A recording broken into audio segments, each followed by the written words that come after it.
redes sociales, nuestro canal de YouTube, ahí nos encuentran como TVU, donde podrán ver notas del pasado, notas históricas, nuestros programas actuales.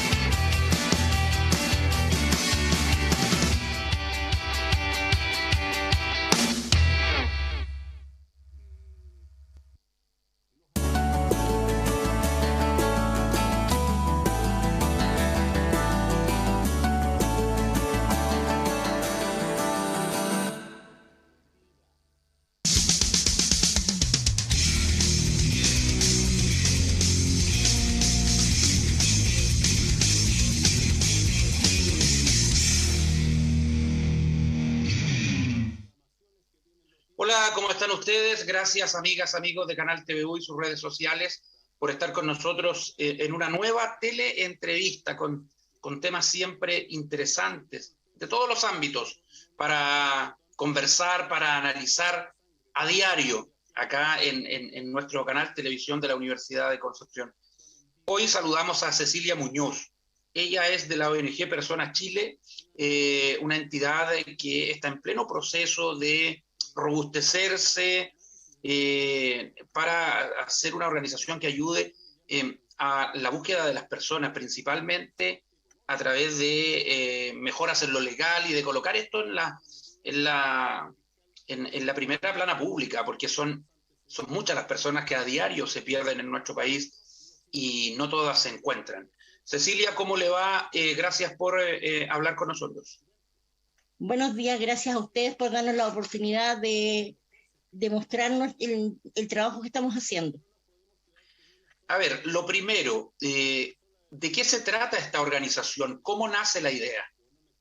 Mire, esto nace a raíz de que, porque uno se encuentra que no hay legislación que sustente la denuncia de una presunta desgracia. Como no es un delito, queda a voluntad de las policías, de la fiscalía, el hecho de investigar y buscar a las personas. Entonces, lo primero que se hizo fue tratar de unir las coincidencias de los casos.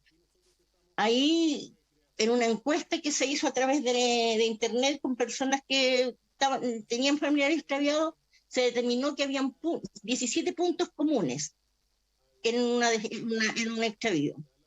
Por ejemplo, los más importantes eran que, a pesar de que en Chile no hay un tiempo mínimo para hacer la denuncia no se la toman a la mayoría de las personas. Por ejemplo, le dicen tiene que esperar 24 o 48 horas, y eso no es, en los protocolos de las policías y fiscalías no existe. La denuncia debe ser tomada inmediata. Otro punto importante es el trato que se le da al denunciante. Depende del nivel económico, social, cómo a uno lo tratan. Por ejemplo, en los casos de personas de zonas rurales, de bajos recursos, el trato es bastante discriminatorio. Nosotros, a través de todo esto, se empezó a trabajar para buscarle un marco legal a la denuncia de un extravío. A través de eso, del trabajo del 2017-2018, el 2019 se redactó una ley. Miami y el grupo se redactó la ley en conjunto con el trabajo de la Fundación Kurt Martinson, y se buscó el patrocinio de los diputados, y los que tomaron el proyecto fueron los diputados Pablo Casi y Marisela Santibáñez. Y se presentó en enero del 2019 al Congreso. Los principales objetivos que buscamos con esta ley es, primero, una respuesta inmediata, o sea, que se tome la denuncia, que hayan acciones en las primeras horas que son determinantes para encontrar una persona con vida, y un protocolo de clasificación del riesgo del extravío.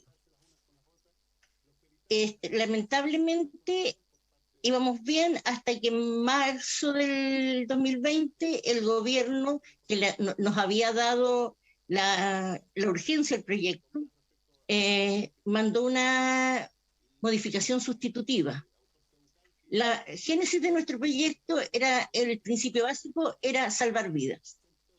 Y para eso proponíamos varios puntos importantes, lo que lo estoy diciendo de las acciones de las primeras horas, y como ayudante a esto, crear una base unificada de datos. En este minuto, las policías hay 3 instancias donde uno puede presentar una denuncia presunta de violencia: Carabineros, PDI y la Fiscalía. Estos datos son independientes en cada institución. Entonces usted encuentra cifras de Carabineros, cifras de PDI y cifras de Fiscalía. Hay casos donde la denuncia se presenta en las 2 instituciones y no hay manera de cruzar. O sea, los números te pidan por transparencia datos de Carabineros, de PDI, pero no son las cifras reales porque hay datos que están cruzados, o sea, que están en común. Y cada institución tiene su registro, no tienen por qué coincidir. Claro, y si, por ejemplo, hay personas que hacen la denuncia en las 2 instituciones, entonces, como no se cruzan, cuentan 2 veces el extravío. Es que las policías compiten también. Sí, la propuesta nuestra, además, era crear la base unificada de datos donde actuaran Fiscalía, PDI, Carabineros y otras instituciones importantes. Porque no sé si usted sabe, por ejemplo, que el servicio médico legal no está en línea. O sea, cada servicio médico legal maneja sus datos. Y en el caso de un extravío, uno se va, cuando uno busca, recorre todos los servicios. Va al hospital, va al servicio médico legal. Por ejemplo, aquí en la región tenemos servicio médico legal acá, en Los Ángeles, y cercano al de Temuco. Entonces uno tiene que ir preguntando servicio por servicio. Me hemos dado cuenta que cuando uno pregunta en forma telefónica, la respuesta es protocolar. Dicen, no hay nada, sin revisar siquiera. Entonces, la idea es que se incluyera a estos servicios, el servicio médico legal, registro civil, gendarmería, diríamos las DGA y fronteras, para que si hay una denuncia, se ve si salió del país, si está en algún servicio médico legal como NN, pero sí. Con el proyecto sustitutivo solamente se aceptó que las policías y las fiscalías. Entonces, el problema que enfrentan las familias al buscar sigue siendo el peregrinaje institución por institución, que con la tecnología que tenemos no debería suceder. Sí. El panorama está claro. Es una realidad que no todos conocen, pero existe. Y me quedo con algo que dijo. Generalmente el país solidariza con algunas familias que se hacen muy conocidas porque por esfuerzo propio y por redes de apoyo mantienen en la primera plana mediática el caso de un familiar. Y algunas de esas familias, o la mayoría, son familias de recursos, o que tienen para contratar abogados, y evidentemente al tener una mayor exposición mediática hay una presión extra en el trabajo de las policías y el Ministerio Público. Pero usted me dijo que hay gente que vive a lo mejor en zonas rurales, en comunas pequeñas, que no tiene muchos recursos para mover abogados, en fin, y no se les toma en cuenta.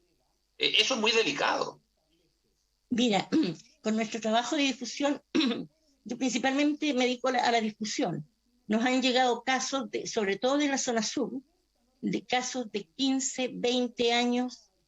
Tenemos un caso de una persona, una niña, 18 años, que sale en los registros de la PDI como extraviada en Arauco. Y nos contactó hace poco la familia. La niña se extravió en Río Negro. Entonces, cuando yo revisaba los datos de PDI, que ese es otro tema, la veía como extraviada en Arauco. Claro, la niña vivió en Arauco, pero en el lugar de extravío fue en Río Negro, cuando estaba con la mamá en esa zona, en una localidad pequeña. Si no me equivoco, ella se extravió en 1998, imagínate, recién se está difundiendo la información real de ese caso. El otro problema que tenemos con el asunto de la difusión, hemos descubierto últimamente que la difusión es una herramienta súper eficiente, pero nosotros no tenemos acceso más que a los datos que tiene PDI en la página. Y eso no son más de 400 casos. Sí. Carabineros, lamentablemente, es el que recibe más denuncias y no tiene un sistema parecido. O sea, no tienen una página web donde estén los casos y se difundan los casos. Porque nosotros, ¿a quiénes llegamos? A la gente que, como tú bien dices, tiene redes. O sea, por ejemplo, sabe usar un computador, puede publicar una foto, una ficha de su familiar. Entonces nosotros, a través de las redes, los contactamos, hacemos el afiche y empezamos a hacer la difusión. Pero la gran mayoría no tiene acceso a eso. Entonces nosotros no tenemos cómo llegar a ellos tampoco. Cecilia, la ONG se llama Personas Chile, el nombre completo para que la gente lo identifique. Personas Chile, Familia de Extraviados. Nos encuentran en Facebook como Personas Chile. En Facebook tenemos activado el Messenger y un WhatsApp. Cualquier persona que tenga una persona extraviada que no está siendo difundida, nos manda un mensaje de Messenger, WhatsApp, yo las contacto personalmente, después por teléfono, les pedimos los datos y empezamos a la difusión. La difusión la estamos haciendo, bueno, los casos actuales, los recientes, se publican así como nos van llegando. En los Twitter casos, igual he visto harto, ¿eh? Tenemos Instagram, Twitter, 2 páginas de Facebook y grupos asociados. Cecilia, le quiero preguntar por la situación en la región del Biobío. ¿Es una región con mucha gente extraviada? Sí. Por ejemplo, los datos hasta de 2003 al 2018 de Carabineros decía que hay 365 casos sin resolver. La PDI del 2015, que son los que hemos contenido por transparencia, son 79, son aproximadamente 400 casos sin resolver de los extraviados. A pesar de que la estadística generales es una de las que tiene mejor nivel de resolución de casos, pero hay muchos casos que se pierden. En este minuto la PDI tiene 24 casos publicados en sus páginas de la región. Tenemos que considerar que en esa todavía están casos de lo que es ahora Ñuble, porque todos estos registros son de cuando la octava región contemplaba la provincia de Ñuble. Hay muchos que desaparecen en Concepción, pero en la zona de Arauco también hay hartos. Por ejemplo, en la estadística dice que Talcahuano tiene un alto índice de extravío, pero en las publicaciones que tenemos a mano no hay antecedentes. Yo tengo un caso de Talcahuano.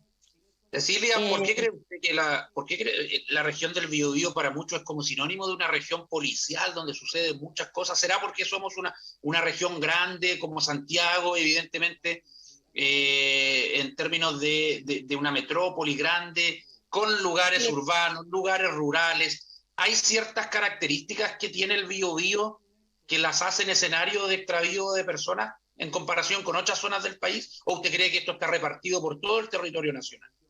Está repartido por todo el territorio y indudablemente donde hay más población hay más casos de extravío. Lidera el ranking de extravío la metropolitana, Valparaíso, luego Concepción. Que son las más pobladas. Claro, pero como le digo, hay tan poca información real, porque ¿cuántas personas en zonas rurales no saben qué hacer cuando se les extravía un familiar? Ni siquiera hacen una denuncia de presunta desgracia. Entonces hay cifras negras dentro de todo esto. Lo otro es que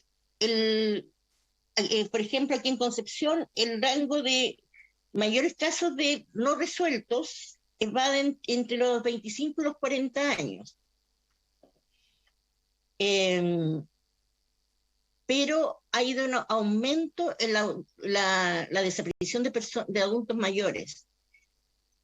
Como ha sido creciente también el diagnóstico de enfermedades seniles como el Alzheimer, la demencia senil, así también ha ido aumentando el caso de extravíos de adultos mayores. Y en ese caso, igual que el de los niños, la tardanza de la búsqueda es lo que no permite encontrar a las personas con vida, porque la mayoría de los casos, estas personas no se encuentran o no se encuentran fallecidas cuando se encuentran.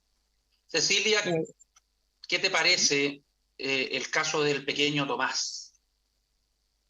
Mira, es un caso súper atípico. O sea, todo niño extraviado debería ser buscado de la misma forma, ¿no? O sea, primero, la rapidez. O sea, no estoy hablando de los bomberos ni de la ONG. Los bomberos y ONG se activan normalmente rápido, sobre todo en las zonas rurales. Por los pueblitos chicos son más... Perdón, la gente se conoce más, es más rápida la activación. Pero, por ejemplo, nunca se había utilizado la FACH como recurso en una búsqueda. Y tenemos muchos casos de búsquedas rurales que las mismas condiciones geográficas de la búsqueda de Tomás, donde esos recursos no están disponibles.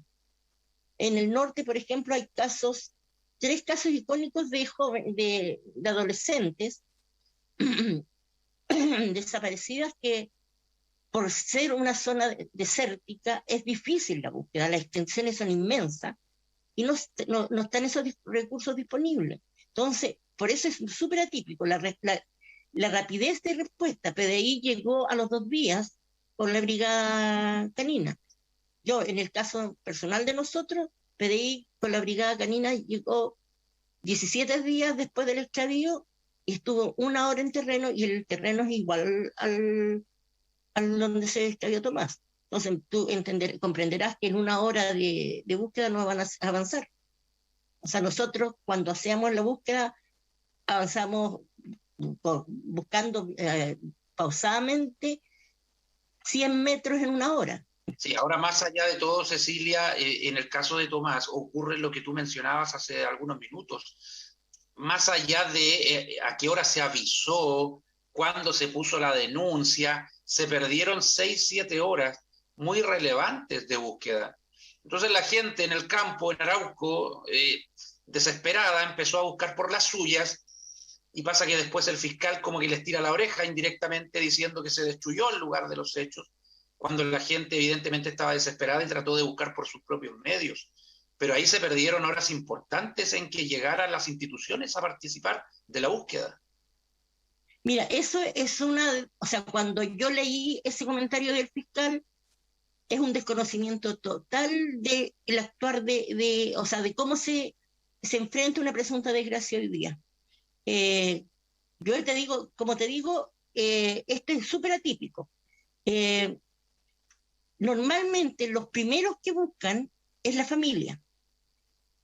Si la denuncia de presunta desgracia, si al momento de tomarla se resguardara el sitio de desaparición y se actuaran inmediatamente grupos especializados de búsqueda, no habría pasado lo que reclamaba el fiscal, que el terreno estaba todo estropeado, todo revuelto. Uno, es que de forma natural tú buscas primero por tus medios, si encuentras a la persona. Sin ningún tipo de rigor científico, pero ¿a usted le parece injusto que el fiscal criticara con tanta dureza esa situación? Sí. O sea, lo ideal sería que poniendo la denuncia de presunta desgracia, se aislara el sitio de suceso. Y intervinieran solamente los entes especializados. Y en la realidad de las cosas, en búsquedas rurales como la de Tomás, los entes especializados son la ONG y el USAR. La policía no siempre están, o sea, pueden ser expertas en trabajo en la ciudad, pero no todos en busca de agrestes. me quedo con lo que usted dijo del despliegue. ¿A usted le parece que un niño y un anciano debiesen demandar estos mismos recursos y no hacer diferencias? Sí, sí, y tomar como el extravío como lo que es una emergencia de respuesta inmediata. O sea, aquí, cuando tú haces la denuncia de presunta desgracia, el protocolo es que las primeras horas la policía investiga en las instituciones públicas, Gendarmería, Servicio Médico Legal, a través de llamadas telefónicas, para que se inicie la investigación de la denuncia. El fiscal tiene que determinar qué policía investiga. Y ese proceso entre la denuncia y la asignación del fiscal puede demorar hasta 15 días. En los adultos mayores influyen mucho las enfermedades mentales propiamente de la edad. Hay mucho adulto que se extravía por demencia senil, por Alzheimer, porque tienen lagunas mentales. Puede ser momentánea, pero no saben cómo regresar. Los niños, podríamos hablar, o sea, no hay estadística, no hay resultados, pero ahí podríamos hablar que hay un grado de que podría ser secuestro o algo por el estilo. Porque un niño no se va solo, es muy difícil. Claro, o sea, si se va, lo van a encontrar, y si no vuelve es porque alguien lo tomó. Últimamente desde que empezó la pandemia hay muchas desapariciones que se producen porque la persona está deprimida, se han exacerbado todas estas enfermedades mentales en gente, no solo en adultos mayores, sino depresión. Eso ha provocado hartos extravíos. Pero ¿Está el consumo de alcohol, drogas también? Sí, mucho. O sea, últimamente nosotros esos datos no los publicamos, pero sí, muchos de los extravíos son por consumo problemático de drogas, sobre todo. Más que de alcohol, últimamente son por drogas, y tú ves rangos etarios de niños de 14 años hasta personas adultas con el problema. Entonces, está complicado el asunto, y todo esto de la pandemia exacerbó todo esto, ha aumentado mucho la cantidad de extravíos. Y es tan delicado el tema que, a ver, está muy claro lo que tú nos definías de acuerdo a la edad de las personas que se pierden. Niños, es raro, probablemente acá hay actuación de terceros, muchas veces aparecen muertos esos niños, como fue el caso de Tomás. Adolescentes se van por cuenta propia, jugando, están en plena etapa de la vida, se enamoran, se van de carrete y vuelven. Adultos que no son adultos mayores, podríamos decir que pueden responder a algún vicio, a alguna depresión. Y en los adultos mayores están estas enfermedades propias de la edad, muchas enfermedades a la mente. Pero es tan delicado el tema de que si no se busca rápido, por ejemplo, a un adulto mayor, puede morir, porque hemos visto casos donde aparecen en el río Biobío, que se tiraron de un puente. Es decir, son casos donde se va contra el tiempo. Exacto. Y tú, como te explicaba, la norma de actuación puede demorar, o sea, en la mayoría de los casos recién a los 15 días se está iniciando la investigación. Y la búsqueda, la investigación, no solo, y la búsqueda en terreno por parte de los organismos oficiales demora más incluso. Entonces, ¿qué hacen las familias? Recurren a los ONG de búsqueda de rescate. Y ese era otro punto importante que nosotros teníamos en la ley que nosotros propusimos, que era el registro de ONG certificadas, porque la certificación la da en general instituciones extranjeras de búsqueda y rescate, ¿ya? Porque aquí, sobre todo en la región, se han dado casos de, nosotros le decimos mal llamados ONG, que cobran por los servicios, ¿ya? Hay un caso nacional que el grupo tiene una publicidad, una presencia en los medios grande, pero los antecedentes internacionales con respecto a ellos son horrendos. No quiero decir el nombre, pero ustedes como periodistas deben saber a qué nos referimos. Tienen son de presencia internacional, pero están cuestionados, muy cuestionados, Perfecto. sobre todo Sí. Cecilia, su libro.